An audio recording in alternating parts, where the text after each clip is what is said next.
में आ जाती है प्रीवियस ईयर क्वेश्चन देखने से, उसके सिलेबस को देखने से। तो हम लोग वीडियो को आगे बढ़ाते हैं और सीधे चलते हैं अपने प्रीवियस ईयर क्वेश्चंस पर। उससे पहले ये मेरा अवगत पाठशाला है, अगर आप लोगों ने इसको सब्सक्राइब नहीं किया है तो आपसे रिक्वेस्ट इसको सब्सक्राइब कर लीजिए। इससे पिछली बार जो ये एग्ज़ाम हुआ था वो 2015 में हुआ था, ठीक है। तो परीक्षा तिथि 9/8/2015, तो 2015 में हुआ था। उसके बाद अब होने वाला है, तो हम लोग इसको देख लेते हैं इसके क्वेश्चंस को किस तरीके से है क्वेश्चन है। देखिए इसका क्वेश्चन पहला जो है, इसमें देखिए वही 4 पार्ट रहेंगे। पहला पार्ट हिंदी, दूसरा पार्ट रीजनिंग, तीसरा पार्ट सामान्य ज्ञान यानी कि जीके, चौथा पार्ट क्रिएट थ्योरी। तो वही है। तो हम लोग पहला जो प्रश्न है उस पर देखते हैं। पहला जो प्रश्न है, हेलिकल गियर निम्नलिखित में से किस मिलिंग मशीन पर तैयार किए जाते हैं, यानी कि हेलिकल गियर किस मिलिंग मशीन पर बनाए जाते हैं। आपका पहला ऑप्शन है वर्टिकल मिलिंग मशीन, दूसरा है horizontal milling machine, universal milling machine, चौथा ड्रम टाइप मिलिंग मशीन। इसका उत्तर देने के लिए, क्योंकि अब हम तो आपको 1-2 सेकंड का टाइम दे रहे हैं, लेकिन अगर आपको और टाइम चाहिए तो वीडियो को पॉज करके इसका उत्तर देख लीजिए। आपका मनपसंद जो विकल्प होगा उसको चयन कर लीजिए, उसके बाद देखिएगा। तो हम लोग अपना बताते हैं कि इसका उत्तर क्या होगा। देखिए इसका उत्तर जो होगा वो क्या हो जाएगा, यूनिवर्सल मिलिंग मशीन। क्या होगा, यूनिवर्सल मिलिंग मशीन। देखिए यूनिवर्सल मिलिंग मशीन क्या है इसको देख लीजिए। ये क्या है, ये एक सरल मिलिंग मशीन का एक प्रकार होता है, लेकिन इसमें होता क्या है, जो टेबल को जो होता है वो क्या करता है कि इस टेबल में क्या करते हैं, घूर्णन बेस पर लगाया जाता है। घूर्णन बेस समझते हैं ना, स्विवेल बेस पर लगाया जाता है। और जो घूर्णन बेस पर जो डिग्री पर चिन्ह अंकित होते हैं, जिससे क्या होता है, टेबल की कोणीय स्थिति में सहायता होती है। और हेलिकल गियर जो होता है वो कोण पर ही करते हैं। इसमें क्या होते हैं, दांतें होती हैं, ड्रिल होता है, रिमिंग आदि नालियाँ भी इस मिलिंग मशीन के द्वारा बनाई जाती हैं, ठीक है। तो जो दूसरा प्रश्न है उसको हम लोग देखते हैं। तो इसके पहले प्रश्न का आंसर क्या हो जाएगा, option C universal milling machine, यानी कि हेलिकल गियर किस मिलिंग मशीन पर तैयार किए जाते हैं। तो उत्तर क्या हो जाएगा, यूनिवर्सल मिलिंग मशीन। देखिए दूसरा हम लोग का है कि एंगल कट व छोटे या कम टेपर के लिए किसका प्रयोग किया जाता है। एंगल कट या छोटे टेपर के लिए किसका प्रयोग किया जाता है। तो इसका ऑप्शन जो है वो क्या है आपका, saddle, compound rest, cross slide, apron. तो सबसे पहले इसका उत्तर बताने से पहले आप लोग ये बताइएगा, कमेंट बॉक्स में ही बता दीजिएगा कि इसमें ये जो सैंडल है, एप्रन है, क्रॉस स्लाइड है, कंपाउंड टेस्ट है, ये किस ये किस मशीन के पार्ट्स हैं, ठीक है दोस्तों। तो इसको कमेंट बॉक्स में इसका उत्तर दीजिएगा कि ये सारे जो हैं किसके पार्ट्स हैं। अब इसका आंसर क्या होगा, इसका आंसर जो हो जाएगा वो क्या है, क्रॉस स्लाइड, ठीक है दोस्तों। इसका आंसर क्या, इसका आंसर क्या होगा, इसका आंसर क्या हो जाएगा हमारा, कंपाउंड रेस्ट, ठीक है। इसका आंसर क्या होगा हमारा, कंपाउंड रेस्ट हो जाएगा, ठीक है, ठीक है। अब ये होता क्या, इसको देख लीजिए। एंगल कट व छोटे या कम टेपर के लिए कंपाउंड रेस्ट या कंपाउंड स्लाइड का प्रयोग किया जाता है। ये क्या होता है, ये जो क्रॉस स्लाइड के ऊपर लगा होता है, इसमें एक वृत्ताकार उभार होता है और टूल पोस्ट स्लाइड होते हैं। और इसका प्रयोग क्या किया जाता है कि कोणी कट लगाने व कम लंबाई के टेपर बनाने के लिए किया जाता है। यानी कि एंगल कट व छोटे और कम लंबाई के टेपर बनाने के लिए किसका प्रयोग किया जाएगा, कंपाउंड रेस्ट का। नेक्स्ट क्वेश्चन पर अगर हम लोग चलते हैं तो नेक्स्ट क्वेश्चन हमारा ये है कि टूल का वह कौन सा हिस्सा जहां कर्तन छोर बनाई गई है कहलाता है। देखिए कर्तन छोर अब जानते हैं ये एक तरीके से गूगल ट्रांसलेट टाइप का होता है, तो हिंदी और इंग्लिश में बहुत कन्फ्यूजन हो जाता है कि इस तरीके के हिंदी दे देंगे कि लगता ही नहीं कि ये हिंदी है कि क्या है। तो ये कर्तन छोर मतलब कटिंग एज, ठीक है। तो टूल का वह कौन सा हिस्सा है जहां कटिंग छोर बनाई गई है वह कहलाता है। अब देखिए इसका क्या हो जाएगा, तो ऑप्शन है फ्लैंक, शैंक, फेस, नोज।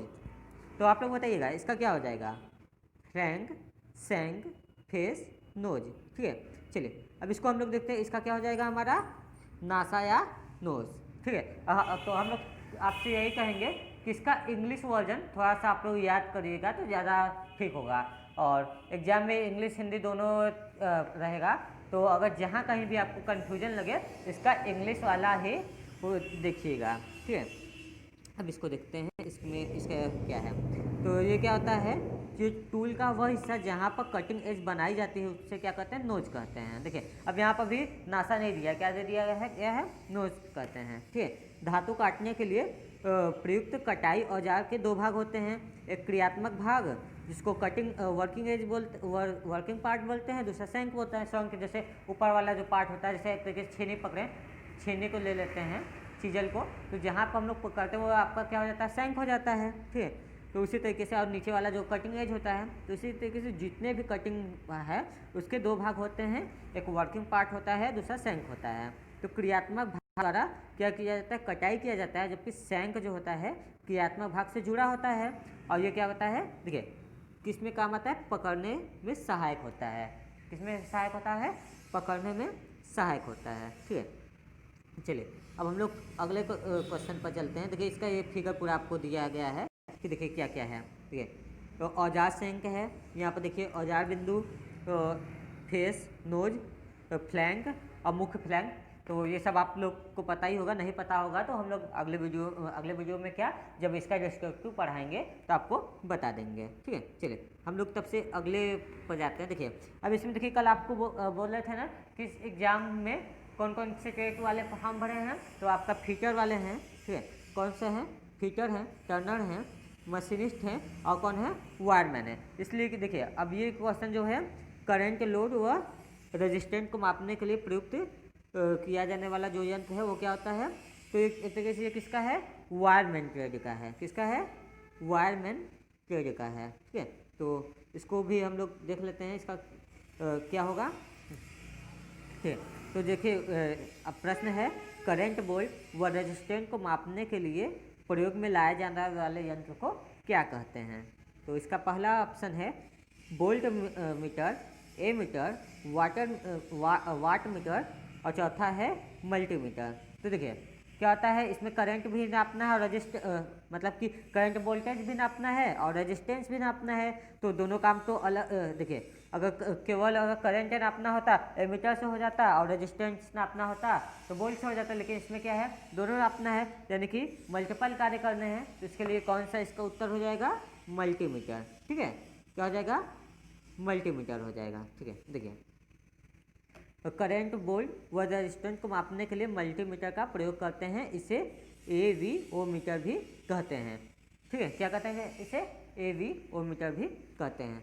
अगले प्रश्न की तरफ हम लोग बढ़ते हैं। तो अगला प्रश्न जो हमारा है, एक लेथ मशीन में चक किसे पकड़ कर रखता है, ठीक है। एक लेथ मशीन में चक किसे पकड़ कर रखता है, तो आप लोग को पता ही होगा किसे पकड़ता है। और हमारे ऑप्शन है टूल को, दूसरा जॉब को, तीसरा टूल या जॉब को, चौथा है इनमें से कोई नहीं, ठीक है। चौथा क्या है, इनमें से कोई नहीं। तो आपको पता ही है कि हम लोग लेथ मशीन में चक जो होता है वो किसी जॉब को पकड़ने के लिए ही कहा जाता है। किसके लिए आता है, जॉब या वर्क पीस को पकड़ने के लिए आता है, जिसको हिंदी में क्या बोलते हैं, कार्यखंड। देखिए इसका डिस्क्रिप्टिव देख लेते हैं।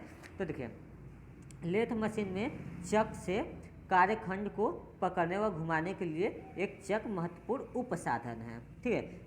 चकों की सहायता से कम लंबाई तथा सिलिंड्रिकल और अनियमित आकृति के कार्यखंड को मिलिंग मशीन पर शीघ्रता से पकड़ा जा सकता है, ठीक है।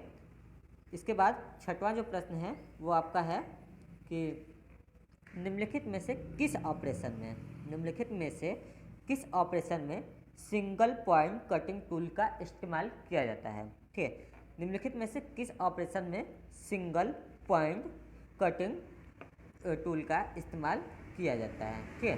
तो देखिए पहला ऑप्शन क्या है, मिलिंग मशीन है, दूसरा है टर्निंग है, तीसरा डीलिंग है, चौथा टेम्परिंग है, ठीक है, टेपिंग है, ठीक है। तो आप लोग क्या इसका उत्तर दीजिएगा।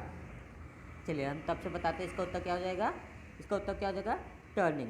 अब देखिए टर्निंग में होता क्या है, देखिए टर्निंग में होता क्या है, टर्निंग ऑपरेशन में सिंगल पॉइंट कटिंग टूल का इस्तेमाल होता है और ये क्या होता है, टर्न यानी कि खड़ा रहने के काम में आता है। ये क्या कहता है कि टर्निंग पर कार्यखंड घूमता है और औजार या कार्यखंड की अक्ष के समानांतर या लंबवत रूप में चलता है। एकल बिंदु कटिंग यानी कि सिंगल पॉइंट कटिंग टूल में क्या होता है, इसके दो प्रमुख अंग होते हैं, एक शंख होता है, दूसरा बिंदु पॉइंट होता है, जो कोई हम लोग ऊपर वाले प्रश्न में बात किए थे ना। यहाँ पर देखिए, ये वाले पर यहाँ पर देखिए, यहाँ पर सारा देखिए बना है ना, ये आपका क्या है, सिंगल पॉइंट कटिंग टूल है। ठीक है, तो अभी तक हम लोग ने 6 प्रश्न को देखा है। आगे बढ़ते हैं अगले पेज पर, तो और प्रश्न आ जाएंगे हम लोग के। चलिए अब देखिए, चलिए ठीक है, क्या है इस 7वां प्रश्न जो है हम लोग का, कि डीसी शंट मोटर में फील्ड वायरिंग आर्मेचर के साथ जोड़ा जाता है। ठीक है, इसको मतलब डीसी शंट मोटर में फील्ड वाइंडिंग आर्मेचर के साथ जोड़ा जाता है, मतलब किस श्रेणी में जोड़ा जाता है, कि पैरेलल में जोड़ा जाता है, किस आपका श्रेणी में जोड़ा जाता है। ठीक है, कि समांतर और श्रेणी दोनों में जोड़ा जाता है, और कि इसमें क्या होता है कि कोई बाइंडिंग ही नहीं होती। ये आपके ऑप्शन है। ठीक है, तो अब इसका आंसर जो हमारा हो जाएगा वो क्या हो जाएगा, समानांतर में जोड़ा जाता है। किस में जोड़ा जाता है, समानांतर, यानी कि ऑप्शन नंबर ए इसका सही हो जाएगा। ठीक है, डीसी शंट मोटर्स में फील्ड बाइंडिंग आर्मेचर के साथ समानांतर में जोड़ी जाती है। आपको पता ही होगा समानांतर पैरेलल ना, आप लोग हाई स्कूल वाले हाई स्कूल के क्लास में आप लोग पढ़े होंगे समांतर श्रेणी संयोजन। और ठीक है, तो आप अगला क्वेश्चन पर हम लोग चलते हैं, क्योंकि वीडियो भी काफ़ी लंबा बन जाएगा नहीं तो देखिए देखिए, अब इसमें जो 8वां प्रश्न है, धातु की किसी चादर की लंबाई में एक सीधी रेखा काटना क्या कहलाता है। अब शीट मेटल से भी कुछ क्वेश्चन पूछे गए, क्योंकि शीट मेटल एक तरीके से आपका किस में भाग आता है, फिटर में ही आता है। इससे ये प्रश्न पूछे गए हैं, धातु की किसी चादर की लंबाई में एक सीधी रेखा में काटना क्या कहलाता है। हमारे ऑप्शन हैं प्लंजिंग, दूसरा नॉचिंग, तीसरा स्लीटिंग, चौथा है हार्डनिंग। तो इसका आंसर क्या हो जाएगा, स्लीटिंग। क्या हो जाएगा, ऑप्शन नंबर सी स्लीटिंग हो जाएगा। ठीक है, देखिए क्या है कि धातु की चादर को लंबाई में एक सीधी रेखा में काटना स्लीटिंग कहलाता है। यानी कि धातु की जो चादर होती है, यानी जो शीट होती है, उसको क्या करते हैं हम लोग, धातु की जो चादर होती है उसको लंबाई में काटने के लिए जो काटना वो क्या कहलाता है, आपका स्लीटिंग कहलाता है। इसमें कर्तन क्रिया के लिए वृत्त ब्लेड प्रयोग में, मतलब कि वृत्त ब्लेड प्रयोग में लाई जाती है। ये ब्लेड सीधी रेखा, वृत्तीय रेखा अथवा वक्रीय पथ पर चलती हैं, और ये चालन आवश्यकता के अनुसार प्रयोग में लाए जाते हैं। ठीक है, चलिए अगला क्वेश्चन हम लोग देख लेते हैं। क्वेश्चन है हम लोग का ये, निम्नलिखित में से या नीचे दिए गए तत्वों में से कौन इलेक्ट्रिसिटी यानी विद्युत का सब अच्छा चालक है। तो आपके ऑप्शन है कॉपर है, सिल्वर है, एल्युमिनियम है और पीतल है। तो आप बताइए इसका क्या हो जाएगा, सबसे अच्छा चालक क्या क्या होता है, कॉपर, सिल्वर, एल्युमिनियम, पीतल। तो देखिए अब चांदी है, और अगर हम लोग की भी बोरिंग असिस्टेंट में नौकरी लग जाती है तो हम लोग की भी चांदी ही रहेगी। तो इस विकल्प का, इस 9वें प्रश्न का उत्तर हो जाएगा क्या, चांदी यानी कि सिल्वर। ठीक है, चलिए देखिए, तो क्या है कि अच्छा विद्युत सुचालक के रूप में सिल्वर होता है, परंतु सर्वाधिक प्रयोग किसका लाया जाता है, वो तांबे का लगता है, क्योंकि ये क्या होता है, कम लागत का होता है और संघर्षण रोधी होता है, आघात वर्धनीय होता है, नरम धातु होती है, और ये सबसे बड़ी बात क्या है, ये विद्युत की सुचालक होती है। इसका प्रयोग हम लोग यहाँ पर जो करते हैं वो किसमें किया जाता है, विद्युत तार, विद्युत उपकरण यंत्रों के पुर्जे, ट्यूब रिवेटर आदि को बनाने में किया जाता है। अब इसके बाद हम लोग का 10वां प्रश्न है, और हम यही लास्ट रखते हैं, क्योंकि वीडियो भी अभी आप लोग उस तरीके का सहयोग दे पाए या ना दे पाएँ, आप लोग थोड़ी सी बिजी होंगे। तो क्या करते हैं, आज 10 ही प्रश्न तक रखते हैं, इसके बाद अगले पार्ट में इसको और हम लोग बनाते हैं। तो देखिए हम लोग का जो 10वां प्रश्न है वो है, हाई स्पीड स्टील की अधिकतम कठोरता प्राप्त होती है। यानी कि इसकी कठोरता अधिकतम कहाँ से प्राप्त की जा सकती है। ठीक है, तो ऑप्शन में पहला है निम्न तापमान पर टेम्परिंग द्वारा, मध्यम तापमान पर टेम्परिंग द्वारा और उच्च तापमान पर टेम्परिंग द्वारा, और चौथा ऑप्शन है इनमें से कोई नहीं। ठीक है, तो आपको पता ही होगा टेम्परिंग क्या करते हैं कि गर्म करके ठंडा कर देते हैं तो टेम्पर हो जाता है। जिसे टेम्पर यानी कि चीमरपन जो होता है उसे बोलते हैं टफनेस और टेम्परपन ना, तो वही चीज़।